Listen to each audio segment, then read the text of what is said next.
Rubem Fonseca nasceu em 11 de maio de 1925, em Juiz de Fora. Antes de iniciar sua carreira literária, estudou Direito e foi trabalhar como comissário do Distrito Policial de São Cristóvão, no Rio de Janeiro.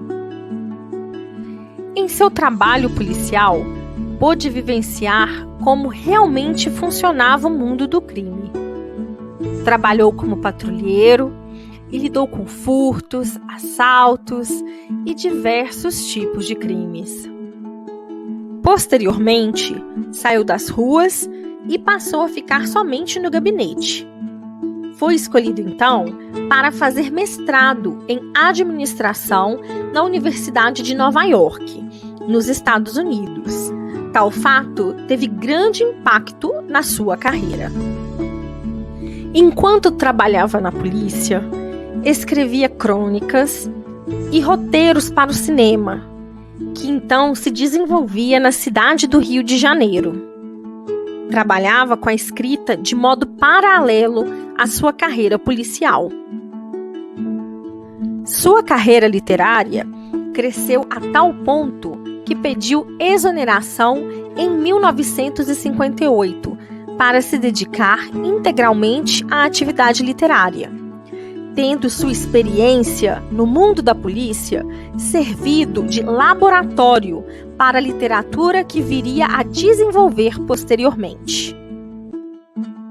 Em 1963, lançou um livro de contos, Os Prisioneiros, sobre a violência e criminalidade nas grandes cidades.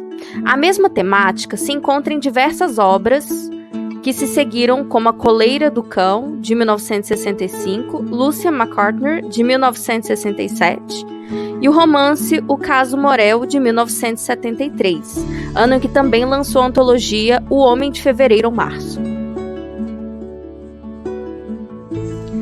2 anos depois, lançou o polêmico livro de contos Feliz Ano Novo, cujo estilo cru, linguagem real e narrativas brutais de violência urbana fizeram com que fosse censurado pela ditadura. Voltou a escrever na década de 80, e várias de suas obras se tornaram referência na literatura nacional. Uma outra obra que também deu muita notoriedade a Rubem Fonseca foi o livro Agosto, que narra sobre os últimos dias do presidente Getúlio Vargas. Uma curiosidade foi o fato de que Agosto foi adaptada e virou uma minissérie na Rede Globo.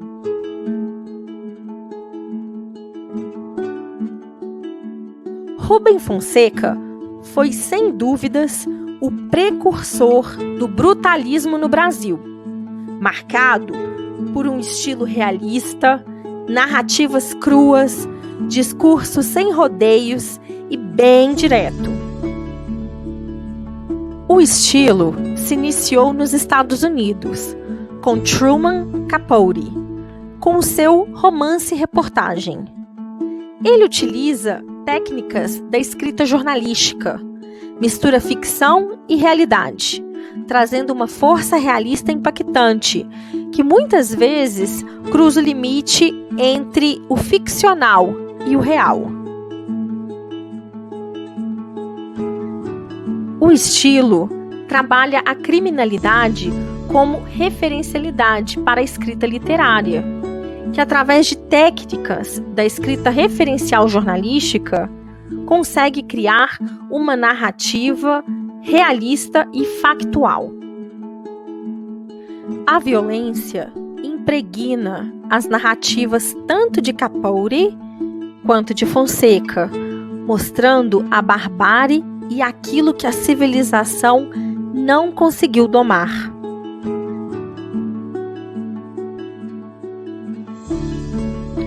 Pereba, Zequinha e o narrador se encontram em situação de extrema miséria, sem ter nada para comer e vivendo em situação precária, enquanto na TV eram exibidas as festas fartas da população mais abastada. Durante o conto, discutem como conseguirão sua próxima refeição e a possibilidade de recolherem os restos de algum despacho em alguma encruzilhada. Decidem então roubar a primeira casa rica que encontrarem. O roubo é narrado de modo explícito, permeado de assassinatos e estupros, enquanto roubam as pessoas que comemoravam o Ano Novo naquele lugar. Por fim, os personagens retornam para seu apartamento e comemoram o Ano Novo com as comidas e bebidas roubadas.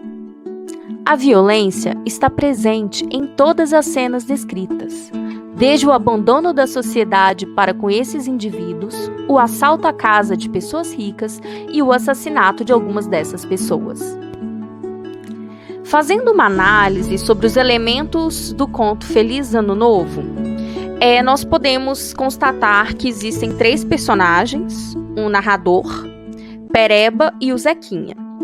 O tempo, nesse caso, é cronológico, o espaço é o subúrbio do Rio de Janeiro, sendo o narrador em primeira pessoa. O conto é dividido em 2 partes, trama 1 e trama 2. Na trama 1, é noite de Ano Novo. Enquanto a elite celebra o Réveillon em ceias fartas, os personagens se encontram alheios às comemorações por não terem nada para comer. Devido à fome, decidem assaltar uma casa para conseguir alimento. Na trama 2, eles brindam e celebram o Ano Novo como se nada tivesse acontecido. A narrativa se passa no cenário urbano do Rio de Janeiro e escancara as diferenças sociais. Temos 2 grupos de lados opostos, tanto socialmente quanto economicamente. O distanciamento entre os que têm muito e aqueles que nada têm fica claro quando o narrador percebe que os convidados da casa assaltada tinham muito mais no banco e se revoltam. A constatação do desprezo o atinge profundamente, desencadeando mais violência e assassinatos. As cenas de estupro e execução são narradas com naturalidade que causam choque no leitor. Percebe-se a ausência de uma consciência moral.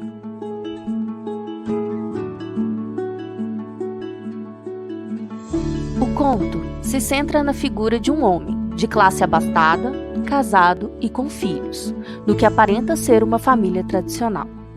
O pai de família é descrito como alguém dedicado ao trabalho, com constantes crises de estresse. Seu modo de escape a essa situação é fazer passeios noturnos com seu carro, todas as noites para, então, escolher suas vítimas e atropelá-las. Elementos. Os personagens são o pai de família, que será o personagem principal, sua esposa, sua filha e filho, e a mulher atropelada. O tempo é o cronológico. O espaço é o bairro de classe abastada do Rio de Janeiro. A narrativa se dá em primeira pessoa. O enredo é composto por 2 tramas que se entrelaçam. A primeira trama se passa no que seria mais um dia típico na vida do narrador, que é um típico trabalhador burguês e pai de família. Ele chega em casa após um dia difícil no serviço e busca relaxar. Para tanto, sai com seu carro para dar passeios noturnos. Já na segunda trama, o narrador sai à espreita em busca de alguém para atropelar e matar. Temos aqui uma denúncia de uma burguesia cínica, na qual o personagem principal leva uma vida monótona, com seu emprego e sustento garantidos. A sua diversão é atropelar pessoas por prazer. O conto nos permite acesso à intimidade desse personagem e seu comportamento perverso. O conto mostra uma burguesia alienada. Os personagens vivem uma vida familiar vazia. Não há diálogos profundos. É interessante apontar o sadismo do personagem principal, que sente prazer em atropelar e ouvir o som dos ossos de suas vítimas quebrando. Ele não esboça culpa ou arrependimento por seus atos.